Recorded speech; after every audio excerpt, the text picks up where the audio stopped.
Hey, real estate fans, welcome back to the weekly podcast. This week, we're going to talk about 6 strategies for winter buying and selling.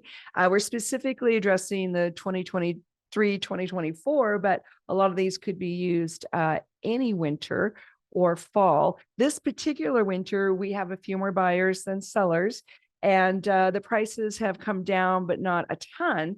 But if you've got people out there looking at houses, they're really serious about getting one, especially this year when they've gone through so many interest rate changes. So because we have a few more buyers and sellers, I want to address them first. Number one, tour houses that are priced a little over what you were looking at, because any seller that's on the market right now is really serious about doing a deal as well.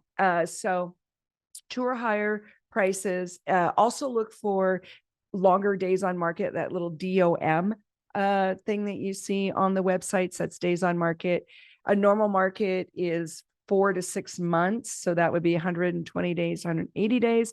But we're used to people getting their offers in 30 days. And John L. Scott, Lennox Scott has done studies showing that the first 30 days is super important. So if you want to tour houses, they're a little over your price range and on the market longer, those are people that might be ready to make a deal. So that's number one.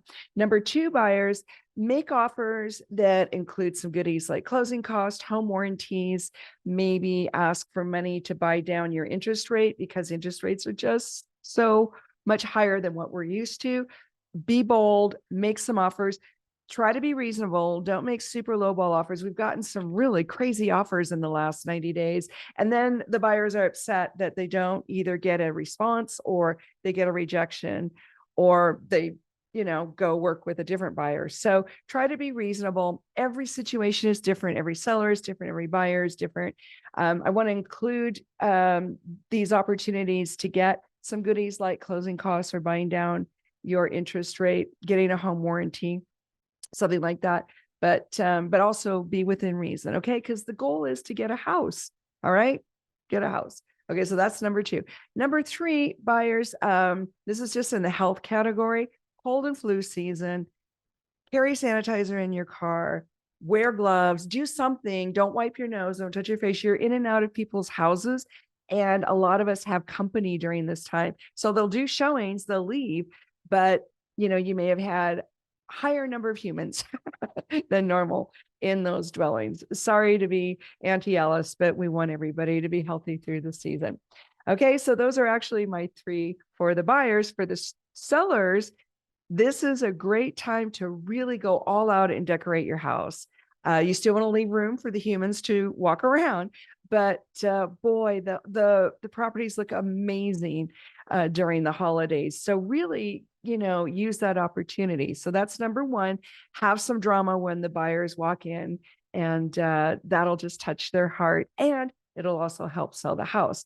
Number two, sellers, review all the offers seriously.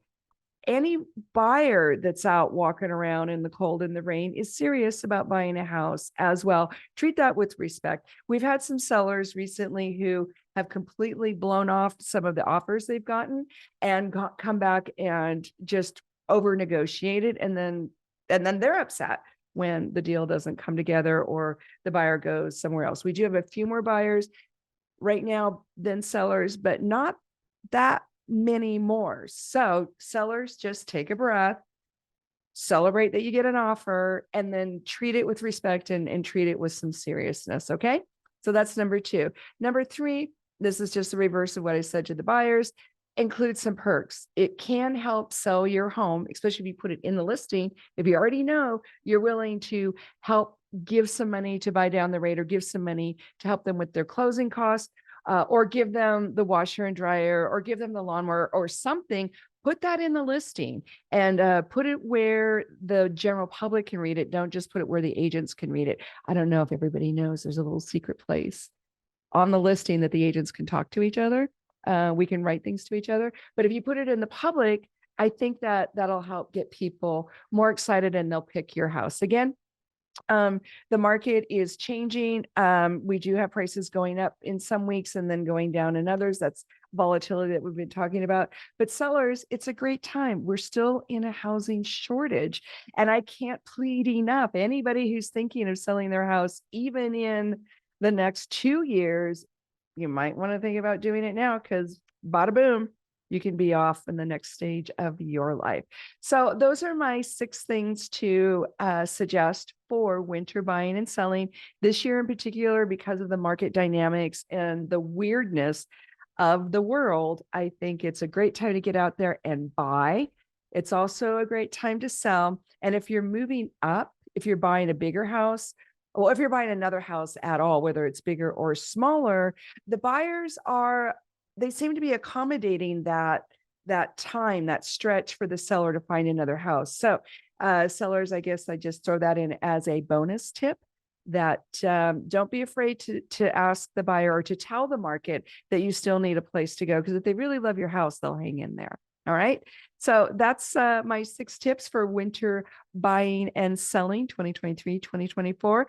Love for you to give me a call, give me a text. I want to be your agent, great listing agent, great buyer's agent.